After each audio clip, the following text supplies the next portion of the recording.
Kitchen. நாம இன்னைக்கு பார்க்க போற ரெசிபி கருப்பு உளுந்து லட்டு. உளுந்து லட்டுக்கு தேவையான பொருட்களை பார்த்துடலாம். நான் இன்னைக்கு இந்த கப்புக்கு 2 கப்பு உடைச்ச உளுந்து எடுத்திருக்கேன். முழு உளுந்து நம்ம எடுத்துக்கிடலாம். இது வந்து 1/2 கிலோ இருக்கும். 100 சிவப்பரிசி எடுத்திருக்கேன். அதாவது கப்பு மெஷர்மெண்ட்ல 1/2 கப்பு இல்லை 3/4 கப்பு பொட்டுக்கடலை எடுத்திருக்கேன்.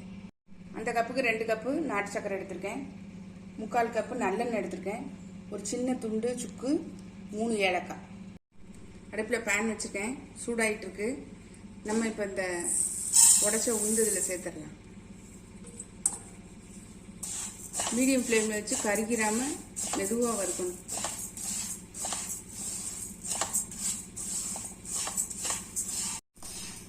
நல்ல கலர் சேஞ்ச் ஆயிடுச்சு, நல்ல வாசனையும் வந்துடுச்சு, வறுபட்ட வாசனை. நம்ம இந்த ஸ்டேஜில் இந்த பொட்டுக்கடலையே இதில் சேர்த்துடலாம். பொட்டுக்கடலை வறுக்கணும் அவசியம் இல்லை, இதில் கொஞ்சம் சேர்த்து நம்ம இந்த சூட்லேயே கிண்டி விட்டோம்னா நல்ல கிறிஸ்பியாக இருக்கும். அதுக்காகத்தான் இது போடுறோம். இப்போ நம்ம இதை எடுத்து ட்ரான்ஸ்ஃபர் பண்ணிடலாம் வேற ஒரு பாத்திரத்தில். வேற ஒரு பாத்திரத்தில் மாற்றிட்டேன். இது நல்லா ஆறட்டும். நான் இப்போ அடுப்பில் பேன் வச்சுட்டேன். இந்த அரிசி இதில் சேர்த்துறேன். சிவப்பரிசி தான் சேர்க்கணும்னு இல்லை, உங்கள்கிட்ட எந்த அரிசினாலும் இருந்தாலும் நீங்கள் பயன்படுத்திக்கிடலாம்.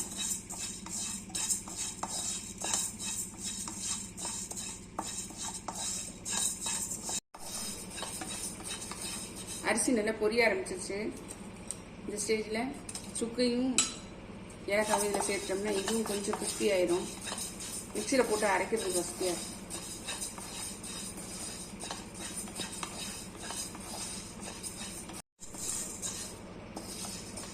நான் ஆஃப் பண்ணிடுறேன். இதையும் ஆற விட்டுறலாம் அதோடு சேர்த்து.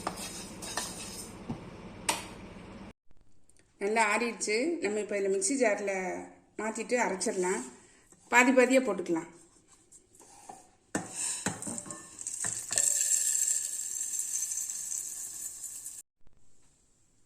நல்லா அரைச்சிட்டு வந்துட்டேன். பாருங்கள், இந்த அளவு இருக்கணும். கொஞ்சம் குறகுறப்பாக இருந்தாலும் நல்லா தான் இருக்கும். நான் இப்போ இந்த பேனில் மாற்றிடுறேன். அடுத்த செட்டு அரைச்சிட்டு வந்துடுறேன்.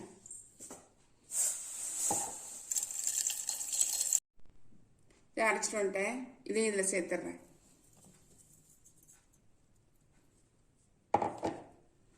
இந்த நாட்டு சக்கரை வந்து 1-2 கட்டியாக இருக்கும். அதையும் நம்ம போட்டு இதில் மிக்சி ஜாரில் ஒரு சுற்றிட்டு வந்துடலாம். ஒரு சுற்றிட்டு வந்துட்டு இப்போ ஒன்று போல் ஈவனாக இருக்குது. நம்ம இப்போ இதில் கலந்துடலாம்.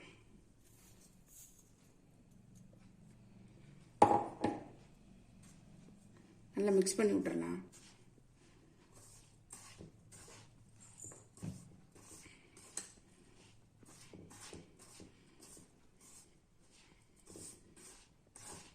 இங்கே நாட்டு சக்கரை தான் இதில் சேர்க்கணும்னு அவசியம் இல்லை. மண்டை வெல்லம், அப்புறம் அச்சு வெல்லம், இந்த மாதிரி கருப்பட்டி இதெல்லாம் கூட நம்ம கலந்துக்கலாம்.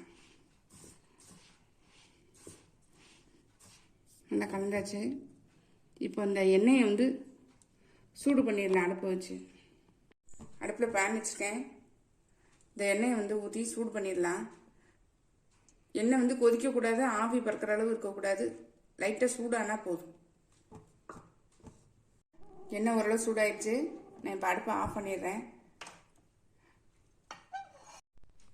கலந்து வச்சுருக்க மாவு கலவையில் கொஞ்சம் கொஞ்சமாக ஊற்றிக்கலாம். பாதி ஊற்றிருக்கேன், பாதி இருக்கு.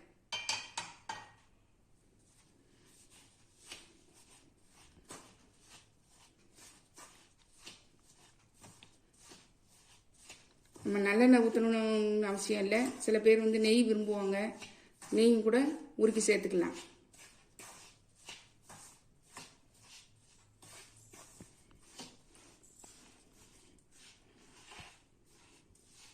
இன்னும் கொஞ்சம் ஊற்றிக்கிறேன்.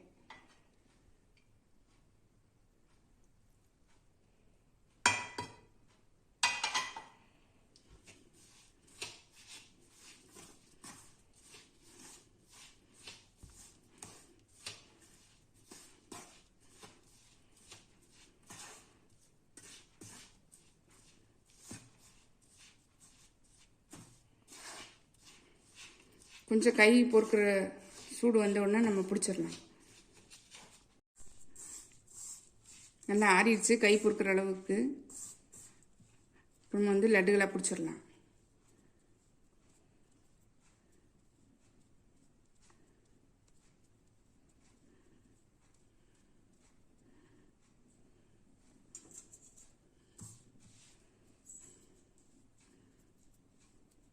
இதே மாதிரி லட்டுகளை பிடிச்சிட்டு நான் உங்களுக்கு காமிக்கிறேன். லட்டுகளாக பிடிச்சாச்சு. 1/2 கிலோ உடச்ச உளுந்து எடுத்துருந்தோம். அதுக்கு நமக்கு வந்து 35 லட்டு கிடச்சிருக்கு. இது எல்லா வயது குழந்தைங்களுக்கும் நம்ம இது வந்து கொடுக்கலாம். அதுவும் அந்த ஏஜ் அட்டன் பண்ண குழந்தைங்களுக்கு இது கண்டிப்பாக வந்து அந்த டயத்தில் கொடுப்பாங்க. ஏன்னா இடுப்பு எலும்பு வலுப்பெறணும் அப்படிங்கிறதுக்காக. பொதுவாகவே எலும்புக்கு இது வந்து ரொம்ப நல்ல ஒரு டிஷ்ஷு, பாரம்பரியம் மிக்கது. நீங்களும் உங்கள் வீட்டில் ட்ரை பண்ணி பாருங்கள். ட்ரை பண்ணி பார்த்து கமெண்ட்டில் சொல்லுங்கள். லைக் பண்ணுங்கள், ஷேர் பண்ணுங்கள், சப்ஸ்கிரைப் பண்ணுங்கள், பக்கத்தில் பெல் ஐக்கானை கிளிக் பண்ணுங்கள். நாளைக்கு வேறு ஒரு ரெசிபியில் உங்களை சந்திக்கிறேன். பை. தேங்க்யூ.